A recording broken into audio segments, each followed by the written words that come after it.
Welcome to Discipleship for the Present, where we take ancient truth and bring it into clear, modern understanding.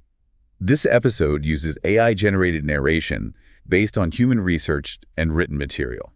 So I want you to imagine, just for a moment, choosing to lock yourself inside a really small, damp stone room.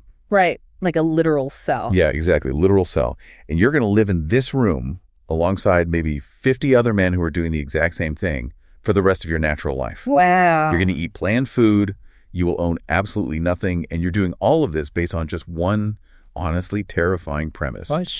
That the most important voice in the entire universe is a whisper. And the only possible way you can hear it is to ruthlessly, just totally silence absolutely everything else. Well, I mean, it's a radical psychological survival strategy, really. And physical, too. Oh, yeah. Because we're talking about deliberately starving the human craving for stimulation, right? Just to see what is actually left underneath it all. And that's exactly what we're doing today. We're opening up basically the field manual they use for that survival strategy. So we're taking you into an exclusive, rigorous deep dive into Book 3 of the Imitation of Christ. Specifically known as the third book of internal consolations. Right. And this is a text that has shaped, millions of minds over the centuries. Probably countless. But, we aren't here to handle it gently like some fragile museum piece. We're going to put it to the test. So we're framing this entire discussion today as a mentorship session for you, the listener. And the standard for that test, it's uncompromising. We evaluate this text strictly against the 8 core instructions from Jesus for discipleship. The non-negotiables. Exactly. We're looking at repentance and faith, self-denial and cross-bearing, total devotion to God's kingdom, humility and service, the law of love. Which, importantly, explicitly includes loving your enemies. Yes, very important distinction. And then secret obedience, forgiveness, and finally, fruitfulness. So these are the benchmarks. So our goal is to help you figure out how this ancient text perfectly aligns with those instructions and, just as importantly, to discern where the author's really intense cultural assumptions create blind spots. Because there are definitely some blind spots we have to navigate carefully today. For sure. So let's just dive right into the heart of the text. It starts by outlining the central problem of the human condition, which the author calls the pursuit of internal consolations. Right. And that's basically this agonizing movement away from the external world to hear the inward speaking of Christ. Yeah, and chapter 1 just drops this heavy, almost poetic mandate right away. The author writes, "Blessed are the ears that gladly receive the pulses of the divine whisper and give no heed to the many whisperings of this world." I love that phrase, the pulses of the divine whisper. Because the mechanics of that phrase are just crucial to understand. Unpack that a bit. What do you mean by mechanics? Well, he's describing a biological reality of spiritual formation, right? Think about a literal pulse. A pulse is faint. Right, you have to really search for it. Exactly. You can only feel a pulse if you are incredibly still and if you're applying pressure to exactly the right spot. If you're running or shouting or, even just mildly distracted, you cannot feel a pulse. You just miss it entirely. Right. So the author is basically arguing that God is speaking, but he refuses to shout over the noise of our own lives. Which means we have to actively shut the door on what he calls sensual desires and the whisperings of this world. And I really want to translate that into how we operate today. Because it looks a bit different now. Way different. Because it's so easy to read whisperings of the world and immediately just point the finger at the modern smartphone. Oh, yeah, the classic scapegoat. Right. And yes, obviously the notifications and the endless social media scroll, they are part of it. But the smartphone is just the delivery mechanism, isn't it?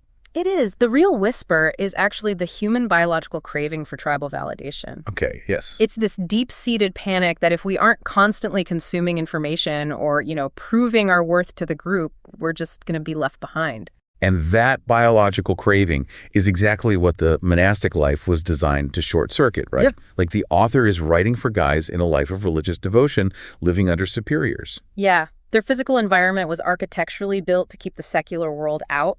High stone walls, heavy doors. But what the author discovers, and this is what makes this text so universally terrifying, honestly, is that you can build 30-foot stone walls, but the human mind just manufactures its own noise. It really does. You can't escape yourself. Exactly. The world he's fleeing isn't just the literal town down the road. It's the human ego's desperate need to find comfort in temporary things instead of eternal things. Right. And what's fascinating here is how he diagnoses that. But I know you had some thoughts on how extreme he gets. Oh, yeah. I have to push back on the author's extremity here Yeah. on behalf of anyone listening who actually, enjoys their life even a little bit. Fair enough. Go ahead. Because he writes lines like, "Blessed are the eyes which are shut to outward things." And he demands we just let go of all transitory things. And I'm sitting there thinking, is he implying that the physical reality outside of our own skulls is inherently bad? Yeah, it can definitely read that way. Because if I read the Genesis account, right, God created the physical world and explicitly called it good. So are we seriously supposed to walk through our days treating everything we can touch or taste or look at as some kind of evil snare? Well, you're hitting on the classic tension of ancient ascetic texts. It does feel like a rejection of creation at first glance. It really does. But if we look closely at the underlying philosophy here, the author is not condemning the physical world itself. He's diagnosing a fatal flaw in human psychology, which is our inordinate attachment to the physical world. Okay, so it's a problem of proportion. Exactly. In chapter 27, he clarifies this mechanism. He says, "If thy love be pure, simple, and well-ordered, thou shalt be free from the bondage of things." Well-ordered love. Yeah. Okay, break down how that actually functions for us today. Think of it as a hierarchy of dependencies. The author believes, and Christian theology supports this, that we were created with an infinite capacity for love. Right. But that capacity was designed to be filled by an infinite God. When we take that infinite capacity and we attach it to finite physical things. Like a career or a relationship or just physical comfort. Yes. When we do that, those temporal things basically buckle under the weight of our expectations. They were never meant to hold that much meaning. Wow. They buckle. It's a great way to put it. And so we become in bondage to them because we're terrified of losing them. The author actually states in chapter 16, "Thou canst not be satisfied with any temporal goods because thou art not created to enjoy them as your ultimate end." You have to clear the temporal clutter to make room for the eternal. Precisely. You're making room for the divine whisper. I actually tried applying this practically yesterday. Oh, really? How did that go? Terribly. I set a timer for just 5 minutes of total silence. No screens, no music, no books. Just sitting still to clear the clutter and listen for that whisper. 5 minutes feels like an eternity when you do that. It does. Within 3 minutes, my skin was literally crawling. I suddenly remembered this email I forgot to send. Then I started stressing about a weird conversation I had 2 days ago. All the internal noise just bubbles up. Exactly. I realized how profoundly uncomfortable I am with my own internal landscape. And for you, the listener, right now, that is the modern discipleship challenge. It really is. Can you carve out a silent space today, devoid of all digital and social whispers, and basically survive your own mind long enough to actually listen to God? And your reaction to that silence, the crawling skin, the anxiety, that is the exact friction the author expects. It's a feature, not a bug. Yes. Because once the external noise stops, you realize how fractured your soul actually is. Yeah. And you realize you cannot fix it with more comfort. Right. Checking your phone isn't going to heal your soul. No, it just numbs it. And this realization forces us into the brutal methodology the author prescribes. Which brings us to our second segment, because this method aligns flawlessly with Jesus' core instructions of self-denial, cross-bearing, and total devotion. And the method is absolutely ruthless. Chapter 56 practically jumps off the page. The author mirrors Jesus' words directly. "Follow thou me. I am the way, the truth, and the life." But then he immediately applies the cost of that truth. Right. He says, "If thou wilt reign with me, bear the cross with me. For only the servants of the cross can find the way of blessedness and of true light." There is zero loophole offered there. He completely removes the romanticism we so often attach to the idea of the cross today. Yeah, we treat it like jewelry. Exactly. But the cross in the first century was an instrument of excruciating public death. So when the author ties this to total devotion, he is talking about the execution of the ego. The execution of the ego. That's intense. Just look at chapter 27. It demands, "Thou must give all for all and retain nothing of thyself." Jesus said a disciple cannot serve two masters. And the author locates that competing master, not in secular culture out there, but literally inside our own ribs. He writes, "Know that the love of thyself doth hurt thee more than anything in the world." That's the heart of cross-bearing in this text. Let's unpack the mechanics of that suffering, though, because chapter 18 offers a perspective that I think is completely alien to how we live today. Oh, profoundly alien. He points out that Christ suffered from the manger to the grave. He writes, "From the hour of my birth, even until my death on the cross, I was not without suffering of grief." And contrast that with how we operate now. Right. Our modern instinct is just sheer self-preservation. If we feel any discomfort, emotional or physical, our immediate assumption is that something has gone terribly wrong. We assume suffering is an interruption to our life's purpose, like a glitch in the matrix. Yes, but the author, in total alignment with Jesus' instruction on cross-bearing, views suffering as the forge of our life's purpose. It's a mechanical necessity. In chapter 12, he writes, "For whatever plans I shall devise for my own peace, my life cannot be without war and sorrow." He just accepts suffering as the baseline reality of a fallen world.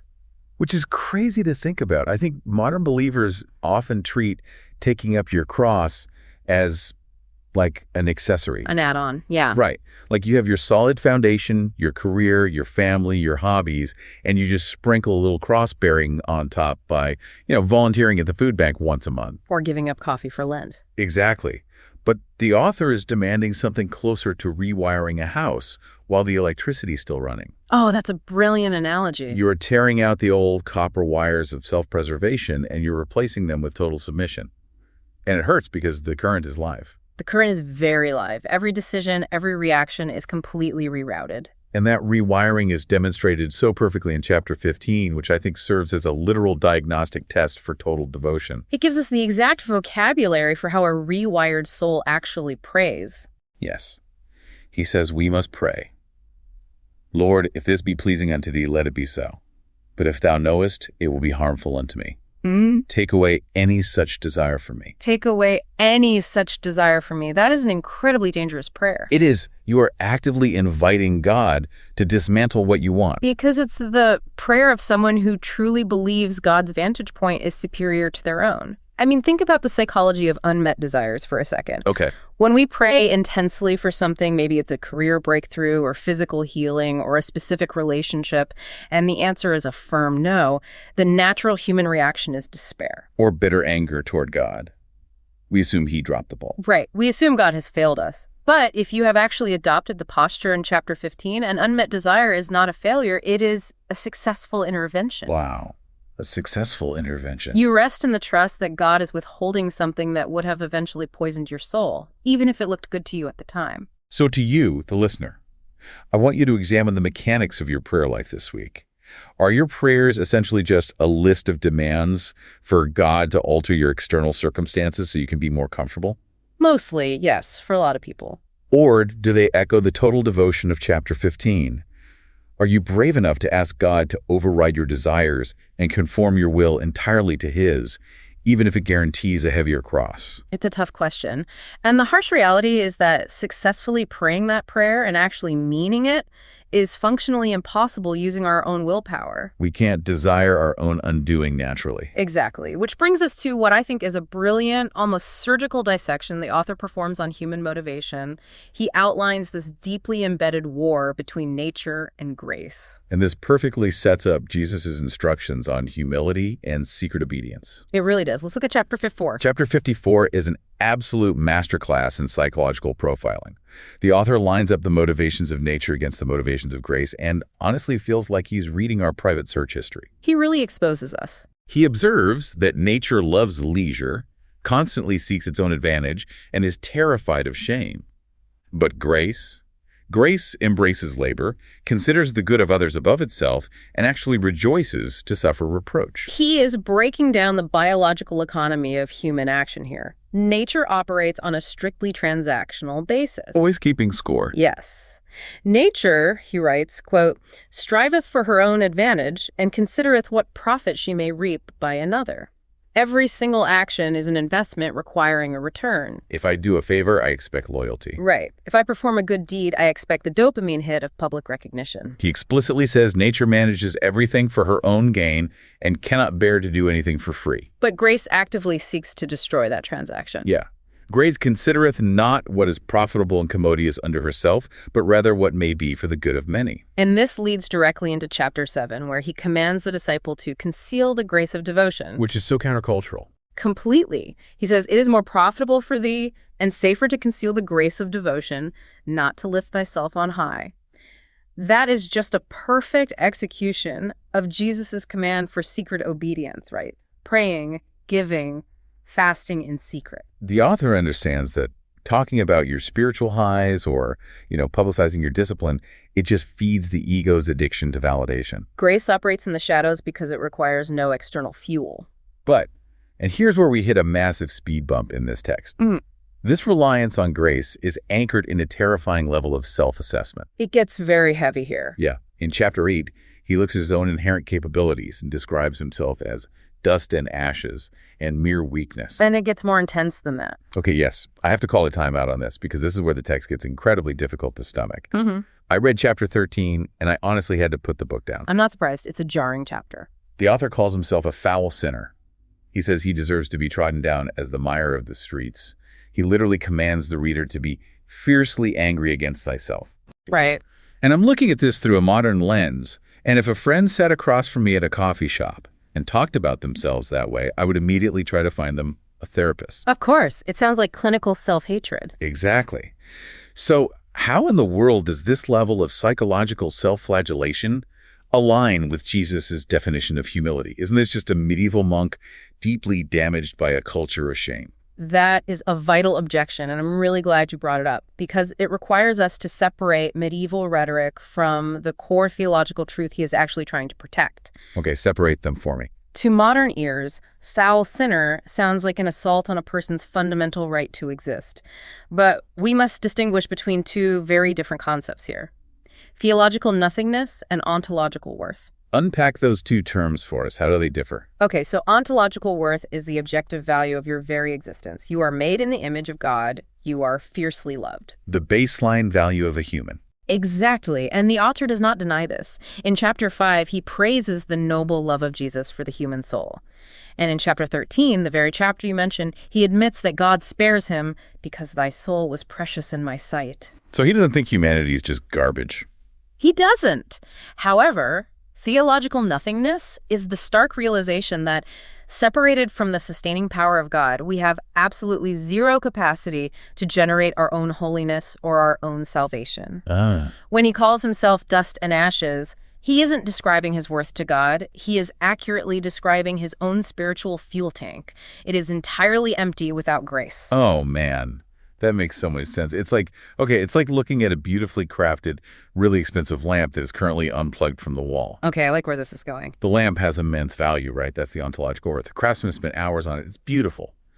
But without the electricity flowing through it, the lamp cannot produce a single photon of light. It's functionally useless in the dark. Exactly. That is the theological nothingness. Yeah. The author is just obsessively, almost violently reminding himself that he is not the electricity. That is a superb mechanical analogy. True humility in the biblical sense is not walking around hating yourself. It's the accurate, unvarnished assessment of your total reliance on the power source. You're just a lamp. Right. The goal of humility is not to dwell on your wretchedness forever, but to stop thinking about yourself entirely so you can become a pure conduit for grace. Wow. Let's bring this down to a practical reality for the listener regarding secret obedience. Think about the last time you made a major financial donation, or you spent a whole Saturday doing hard volunteer work. What's your first instinct? Nature dictates that you subtly find a way to mention it at work on Monday. Or, you post a photo on Instagram to prove you were there. You want the receipt. You want the social return on your investment. And Jesus explicitly warned that if you take that social return, you have received your reward in full. The transaction is just closed. Right. But grace, operating in secret obedience, is making the massive donation completely anonymously. It's serving the meal at the shelter and actively choosing to keep your mouth shut about it. It's letting the devotion remain completely hidden, known only to the God who sees in secret. So for you listening, are you capable of doing good purely for God's sake without needing another human being to ever validate it? It is a brutal mirror to look into. It really is. But, as deeply as the author understands humility and the internal workings of grace, this intense, singular focus on the internal creates a glaring problem. Here's the tension we promise to address. Right. If you are entirely focused on your own spiritual poverty and fleeing the world, how do you fulfill Christ's external commands? And this brings us to a significant tension in the text. when we evaluate it against the law of love and fruitfulness. The friction here is just impossible to ignore. Because Jesus commands us to love our neighbors, right? To wash the feet of the people who betray us, to go out and make disciples of all nations. Jesus engaged the messy, disease-ridden, chaotic world constantly. He was always surrounded by people. But this text offers some genuinely shocking advice regarding human relationships. In chapter 42, the author states, "Thou oughtest to be so dead to such affections of beloved friends, that thou shouldest wish to be without all company of men." And he doubles down on it. In chapter 45, he declares, "Every man is a liar." It's wild. He even codifies this isolation in chapter 4, actively warning the disciple against empathy or getting involved in the lives of others. What does he say there again? He writes, "Be not curious, nor trouble thyself with idle cares. What is this or that to thee? Follow thou me. Thou shalt not need to answer for others." He frames human interaction almost exclusively as a trap or a distraction or just a guaranteed source of betrayal. So how do we reconcile that? Jesus says the defining mark of a disciple is how they love others. The author seems to think the defining mark of a disciple is how well they can hide from others. That's the million-dollar question. We have to exercise deep historical empathy here, while still, of course, holding the line on Jesus' commands. Right. Remember the psychological pressure cooker of the monastic cloister we talked about earlier?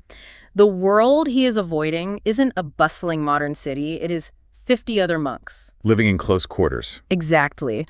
When you live in forced, unbroken proximity with the same people for decades, the temptation toward toxic curiosity, factions, and bitter gossip is overwhelming. I can only imagine. So when he says, "Be not curious," he is likely trying to starve the cloister gossip mill. He's trying to stop these monks from obsessing over the spiritual failures of their brothers. Okay, I understand the context, but the prescription still feels really dangerous for us today. It is. It's like the author is saying the absolute best way to heal a broken arm is to put it in a plaster cast. And he's right, the cast protects it initially. But if you leave a cast on for the rest of your life, the muscle completely atrophies. That arm just becomes useless. Exactly. The author wants us to keep the cast of isolation on forever to avoid getting hurt. But Jesus expects us to take the cast off and actually use our healed limbs to lift other people up, even if it means we might break the arm again. That is the exact warning we must issue to the listener right now. Do not use this 15th century text as a theological excuse for modern misanthropy or emotional withdrawal. Don't use it to justify ghosting your small group. Right. You cannot bear the outward fruit of love, joy, peace, patience, kindness, and goodness if you are entirely isolated in a stone cell or, your modern apartment. Fruit is, by definition, something produced to be consumed by others. That's a great point. So how do we translate this into discipleship today? How do we balance resting in God alone, which he beautifully describes in chapter 21, as resting in God above all creatures, with the absolute requirement to be a deeply loving, fruitful friend or spouse? The key that unlocks this tension is actually buried in chapter 42. It reveals how we can engage people without being destroyed by them. Oh, this is the part about the foundation, right? Yeah. The author writes, "The regard of thy friend ought to be grounded in me, and for me is he to be beloved. Without me no friendship can endure or will continue. Neither is that love true and pure, which is not bound together by me." So he isn't demanding we stop loving our friends. He is demanding we change the foundation of that love. Precisely.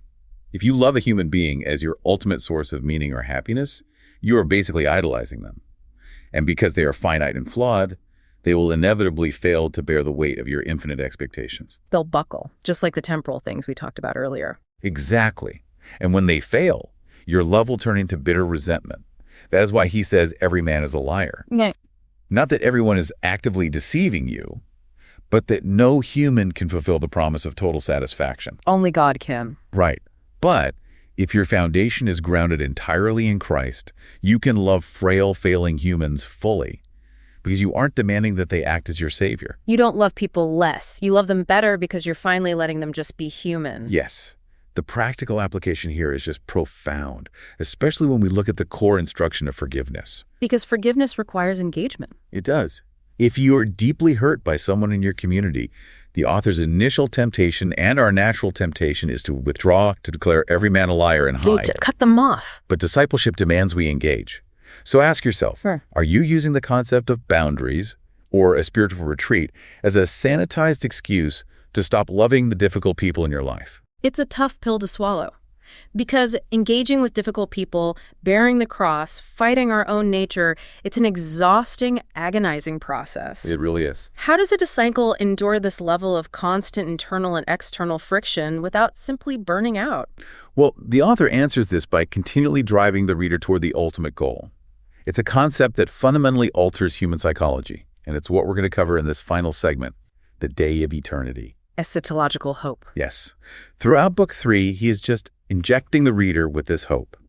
He refuses to let you look at the mud at your feet for too long before forcing your chin up to look at the horizon. He lifts the days. In chapter 48, he writes this soaring, almost desperate passage about the most blessed mansion of the city which is above, and the most clear day of eternity which no night obscureth. Beautiful imagery. And he explicitly contrasts the citizens of heaven, who understand the joy of that reality, with us, the exiled children of Eve, who do nothing but bewail the bitterness and tediousness of this current life. And we have to remember, eschatological hope, the belief in the literal physical reality of a future eternity with God, it was not just poetic escapism for a medieval monk. No, it's practical. It was a calculated tactical foundation for endurance.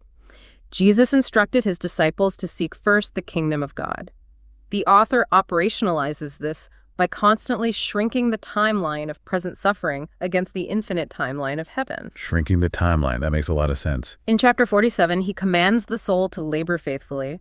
He says, "Wait a little while, and thou shalt see a speedy end of thine evils." I underlined a phrase from chapter 47 that I haven't been able to stop thinking about. Poor and brief is all that which passeth away with time. Poor and brief. Yeah. Think about the mechanics of how an eternal perspective physically lowers our anxiety. So much of our modern panic is rooted in the belief that the present moment is literally all there is. The tyranny of the present. We panic over a dip in our retirement account or a rumor at work or slight from a friend because our identity is entirely housed in this present timeline. We treat every temporal loss as an eternal tragedy. Exactly. But the author argues that if your identity is secured in heaven, if you have basically an off-site backup for your soul, the temporal losses lose their sting. Oh, an off-site backup. I like that. It fuels the patience he outlines in chapter 12. He says we must endure present evils patiently to avoid future everlasting punishment, yes, but also because the glory coming is just disproportionately massive compared to the brief pain. And that off-site backup creates what he calls, in chapter 26, the prerogative of a free mind, adhering to no creature with inordinate affection, a free mind. That is the ultimate goal here. Imagine the psychological freedom of truly believing, chapter 30, where he declares God is the Lord that giveth strength in the day of tribulation. It would change everything. The author actually quotes Jesus from the Sermon on the Mount in that chapter. Sufficient for the day is the evil thereof.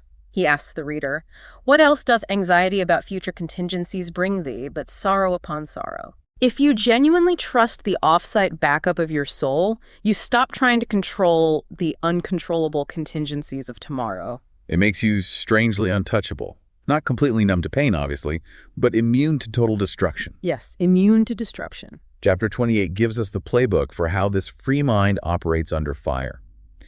He's talking about enduring the tongues of slanderers. He writes, "It is no small wisdom to keep silence in an evil time, and inwardly to turn thyself to me, nor to be troubled by the judgment of men." And he follows it with a brilliant piece of spiritual armor. He says, let not thy peace depend on the tongues of men, for whether they speak well or ill, thou art not therefore another man. Thou art not therefore another man. If your peace depends on human praise, you are a hostage to the crowd. If the crowd turns, you are destroyed. But if your peace is anchored in the divine whisper, you remain entirely yourself, regardless of the noise outside. Which brings us to a closing reflection for you, the listener, because sometime soon you are going to face a setback. It's inevitable. A career failure, a misunderstanding with a close friend, or just the crushing weight of the daily news cycle trying to induce panic. When that happens, can you implement the wisdom of chapter 28? It's the ultimate test. Can you keep silence in an evil time, actively turning inward to God as your defender, and resting in the profound reality that all temporal misery is staggeringly brief compared to the clear day of eternity? It is the work of a lifetime, really. And we should note, the author of this text doesn't claim to have perfected it. He constantly cries out for grace to try again. As we step back from this really intense, challenging diagnostic of the soul, we want to leave you with one final thought to mull over, something that synthesizes the tension we've explored today. A provocative thought to close on. Exactly. We spent a lot of time critiquing the author's desire to withdraw into the internal, arguing that Jesus demands outward, active fruitfulness. We did, but there is a line in chapter 31 that I think bridges the gap. The author writes, "From a pure heart proceedeth the fruit of a good life." It starts in the heart. Right. In our modern zeal to be active, to serve, to engage the world, we often demand the fruit without being willing to do the excruciating root work in the dark. Exactly. You cannot just staple apples to a dead branch and call it a fruitful tree. It doesn't work that way. The profound, hidden, agonizing root work, the secret obedience, the silent self-denial, the painful tearing down of the ego's demands for validation, that is the very mechanism that allows the tree to bear genuine fruit when the winds of the world are howling against it. It sustains the tree. You have to go into the silence to have anything worth saying in the noise. So true outward fruitfulness, the kind Jesus actually requires, may be entirely impossible until we have first surrendered to that intense, quiet, inward devotion. That's the heart of this section. This is discipleship for the present, where understanding leads to clarity, and clarity shapes how we see and live. We'll see you in the next episode.